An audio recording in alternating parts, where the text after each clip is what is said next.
গরম ভাতের সাথে ভর্তা হলে আর কি লাগে? যেকোনো ধরনের ভর্তাই আমার খুবই ভালো লাগে। তো আজকে ভর্তার তালিকায় ছিল বাদাম ভর্তা। এটা হচ্ছে কাঁচামরিচ দিয়ে আর ধনিয়া পাতা দিয়ে করেছিল। সেজন্য ভর্তার কালারটা একটু এরকম গ্রিনিশ, গ্রিনিশ এসেছে। খেতে কিন্তু খুবই মজা হয়েছে। গরম ভাতের সাথে বাদাম ভর্তা দিয়ে খেতে উফ! কি যে মজা লাগছিল। এবং এরপরে আমি নিয়ে নিয়েছিলাম হচ্ছে পালং শাক ভাজি। পালং শাকটা আমার খুবই মজা লাগে, মানে খুবই, খুবই, খুবই মজা লাগে। তো আজকে পালং শাকের সাথে লেবু না নিয়ে নিয়েছি হচ্ছে আচার, জলপাইয়ের আচার নিয়েছিলাম এবং জলপাইয়ের আচার দিয়ে শাকভাজি দিয়ে খেতেও কিন্তু খুবই মজা লাগছিল।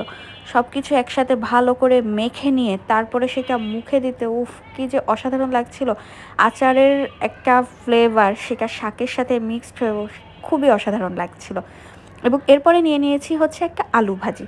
এটাকে অ্যাকচুয়ালি মানে রেগুলার আলু ভাজি বলা যায় না। আলুটা একটু মোটা, মোটা করে কেটে মানে অ্যাকচুয়ালি হয়েছিল হচ্ছে লেফট ওভার চিকেন ছিল। চিকেনের একটুখানি চিকেন ছিল, তার সাথে মসলা ছিল।